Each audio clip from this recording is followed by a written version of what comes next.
दक्ष मंत्रा में आप सभी लोगों का स्वागत है। डेली करंट अफेयर्स के वीडियो देखने के लिए और नई भर्तियों की जानकारी के लिए चैनल को सब्सक्राइब कीजिए। डेली नोटिफिकेशन पाने के लिए घंटी वाले बेल आइकन को प्रेस कीजिए और अगर आपको वीडियो पसंद आती है तो वीडियो को लाइक कीजिए, कमेंट कीजिए। आज है दिनांक 5 फरवरी 2022 और आज की डेट के करंट अफेयर्स के जितने भी क्वेश्चन निकल कर आते हैं हम उनको इस वीडियो में कवर करेंगे। पहला क्वेश्चन जो हमारा निकल के आता है, भारतीय नौसेना ने ब्रांड न्यू 5वीं स्कॉर्पियन पनडुब्बी की हाल ही में पहली समुद्री परीक्षण यात्रा की है, उसका नाम क्या है? तो पहला वर्ड मैं हर बार बोलता हूं तो इंपॉर्टेंट होता है। तो कौन सी है वो पनडुब्बी? वगीर। कौन सी पनडुब्बी है? वगीर पनडुब्बी। ठीक है, 5वीं है। ठीक है, वगीर यह फ्रांसीसी डिजाइन स्कॉर्पियन श्रेणी की पनडुब्बी में से 5वीं है। ठीक है, इससे पहले 4 आ चुकी हैं, ये कौन सी है? 5वीं। इस साल में नौसेना को सौंपे जाने से पहले इसका कठोर परीक्षण किया जाएगा। फ्रांस के नौसेना समूह के सहयोग से मझगांव डॉकयार्ड जो है, Mazagon dock ship builders limited MDL द्वारा इसके निर्माण के दौरान पनडुब्बी नामित यार्ड 11879 को सेवा में शामिल होने के बाद वगीर नाम दिया गया। तो इसका जो पहले नाम था वो क्या था पनडुब्बी का? यार्ड 11879 और अब क्या कर दिया? इसका नया नाम वगीर कर दिया। नौसेना के वर्तमान में अध्यक्ष कौन है? तो नौसेना अध्यक्ष हैं एडमिरल आर हरि कुमार। भारतीय नौसेना की स्थापना कब हुई थी? 26 जनवरी 1950 को हुई थी।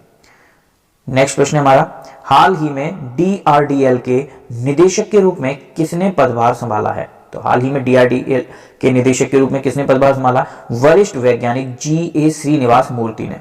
किसने? वरिष्ठ वैज्ञानिक जीए श्रीनिवास मूर्ति ने। डीआरडीएल, ये इनकी तस्वीर है। डीआरडीएल की फुल फॉर्म क्या होती है? Defence research and development laboratory. DRDL Hyderabad में स्थित रक्षा अनुसंधान और विकास संगठन डीआरडीओ के अंतर्गत आता है। ठीक है, डीआरडीओ के अंतर्गत आता है, याद रखेंगे। और यहां हमारी डीआरडीओ की फुल फॉर्म क्या होती है? Defence research and development organisation.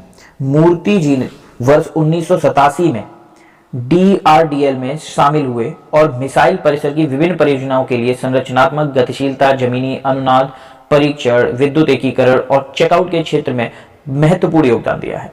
तो नेक्स्ट प्रश्न में हम जाते हैं, Laureus world breakthrough of the year award के लिए हाल ही में किस भारतीय खिलाड़ी को नामांकित किया गया? तो Laureus world breakthrough of the year award, नाम याद रखेंगे।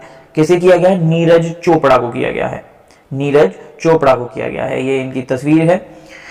नीरज चोपड़ा के साथ अन्य 5 नामित व्यक्ति हैं। डेनियल मेदवेदेव ऑस्ट्रेलियाई ओपन उपविजेता, Emma Raducanu British tennis star, Pedri Barcelona और स्पेन के फुटबॉलर, यूलिमार रोजर्स वेनेजुएला के एथलीट और एरियन टिटमस जो कि ऑस्ट्रेलियाई तैराक हैं।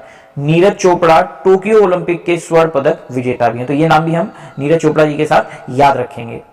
ठीक है, India that is Bharat coloniality civilisation constitution नामक पुस्तक किसके द्वारा लिखी गई है? तो ये पुस्तक किसके द्वारा लिखी गई है? जे.एस. दीपक द्वारा, जिनका पूरा नाम है जे साई दीपक, इनके द्वारा ये पुस्तक लिखी गई है। यह पुस्तक जे साई दीपक द्वारा लिखित और ब्लूम्सबरी इंडिया द्वारा प्रकाशित की गई है। ये 3 भागों में है। पहला भाग 15 अगस्त 2021 को जारी किया गया था।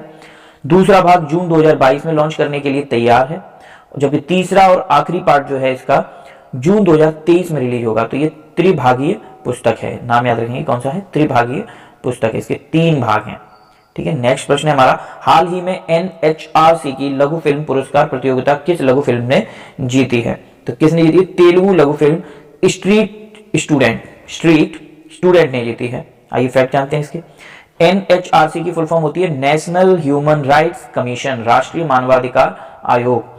अकुला संदीप की ये तेलुगु लघु फिल्म स्ट्रीट स्टूडेंट ने शिक्षा के अधिकार पर एक मजबूत संदेश के साथ एक गली में रहने वाले की कहानी को दर्शाया है।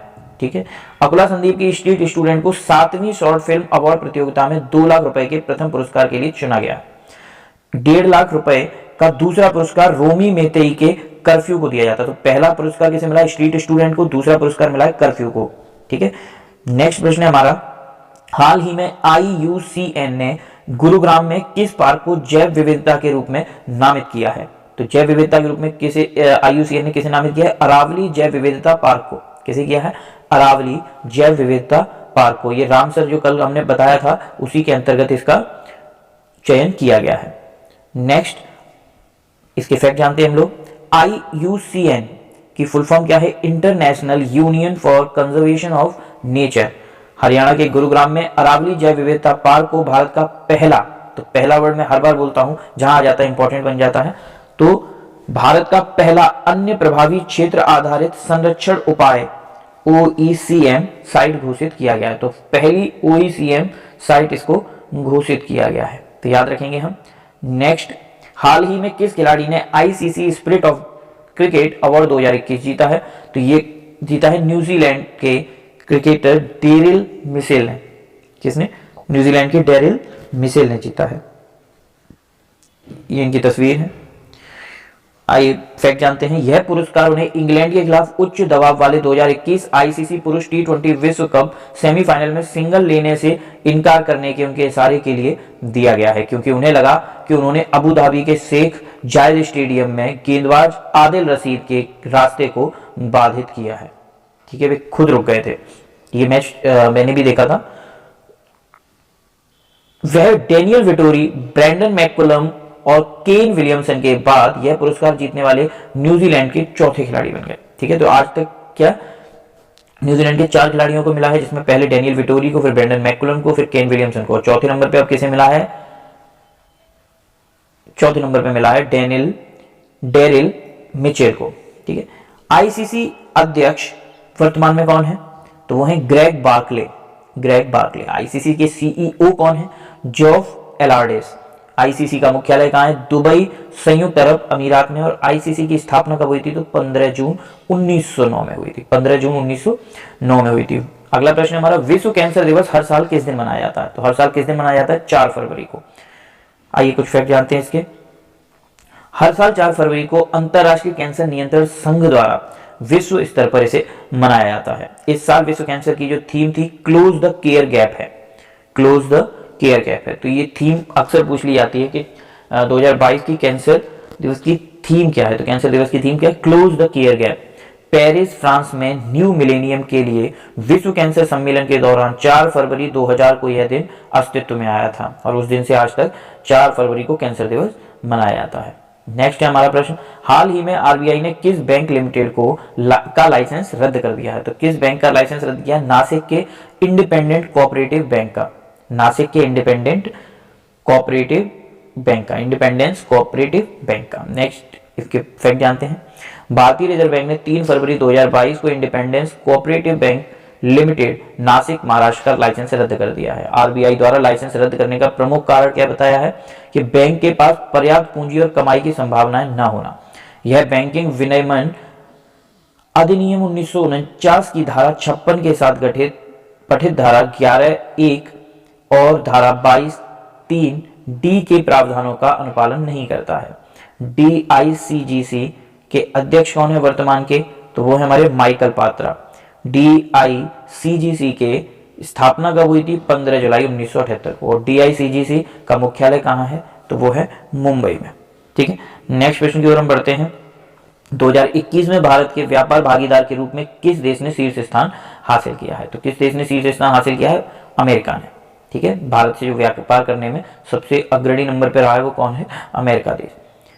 आइए हम और देशों के बारे में जानते हैं जो शीर्ष 10 हैं जिन्होंने भारत के साथ व्यापार किया। तो पहले नंबर पे अमेरिका है, दूसरे पे चीन है, संयुक्त अरब अमीरात है, चौथे पे सऊदी अरब है, 5वें पे स्विट्जरलैंड, 6ठे पे हांगकांग, 7वें पे सिंगापुर, 8वें पे इराक, 9वें पे इंडोनेशिया और 10वें पे दक्षिण कोरिया। तो एक बार ये नाम हम पढ़ लेंगे तो याद हो जाएगा। नेक्स्ट प्रश्न है हमारा, भारत की किस बैंक ने श्रीलंका को हाल ही में $500 मिलियन की क्रेडिट लाइन प्रदान की है? तो किसने की है?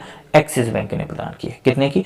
$500 मिलियन की। आई फैक्ट जानते हैं हम। भारत सरकार की ओर से भारतीय निर्यात आयात बैंक एक्सिस बैंक ने पेट्रोलियम उत्पादों की खरीद को वित्त पोषण के लिए श्रीलंका के समाजवादी गणराज्य की सरकार को 500 मिलियन डॉलर की ऋण सहायता प्रदान की है? भारतीय निर्यात आयात बैंक की स्थापना कब हुई थी? 1982 में हुई थी। भारतीय निर्यात आयात बैंक का जो मुख्यालय है वो कहाँ पे है? मुंबई में है। आइए नेक्स्ट प्रश्न देखते हैं हम। शीतकालीन ओलंपिक 2022 की मेजबानी कौन सा देश कर रहा है? तो कौन सा देश कर रहा है? चीन कर रहा है। फैक्ट जानते हैं, चीन बसंत महोत्सव मना रहा है। चीन इस समय क्या मना रहा है? बसंत महोत्सव मना रहा है। यह सबसे महत्वपूर्ण वार्षिक महोत्सव है क्योंकि इसमें चंद्र नव ईयर ऑफ टाइगर में प्रवेश किया है। पिछला वर्ष lunar year of the ox के रूप में मनाया गया था। ईयर ऑफ टाइगर 1 फरवरी 2022 से शुरू हो गया है और 21 जनवरी 2023 तक रहेगा। चीन की राजधानी क्या है? बीजिंग। चीन की मुद्रा क्या है? रोमिनबी।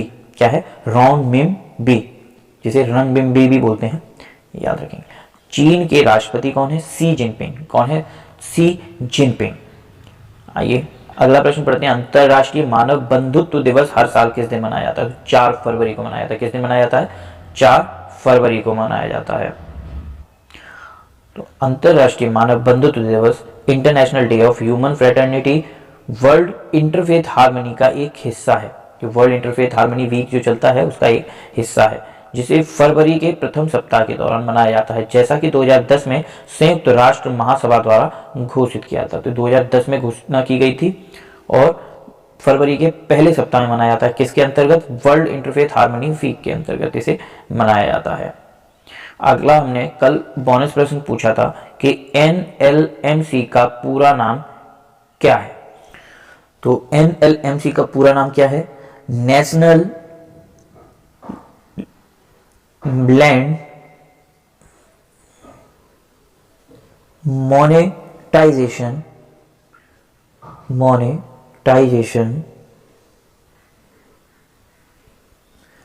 कॉरपोरेशन। ठीक है, आसान है, यह हर वर्ड का एक फुल फॉर्म है। NLMC का नेशनल लैंड मोनेटाइजेशन कॉरपोरेशन। ठीक है, NLMC। आज का हमारा बोनस प्रश्न है, हाल ही में IBBI insolvency and bankruptcy board of India के अध्यक्ष के रूप में किसे चुना गया है? IBBI के अध्यक्ष के रूप में किसे चुना गया? आप लोग इसका आंसर कमेंट बॉक्स में दे सकते हैं। आशा करता हूं आप लोगों को वीडियो पसंद आई होगी। इस तरह के वीडियो देखने के लिए हमारे चैनल को सब्सक्राइब कीजिए और ज़्यादा से ज़्यादा शेयर कीजिए, जिससे हम आपके लिए और भी बेहतर कंटेंट ला सकें। धन्यवाद।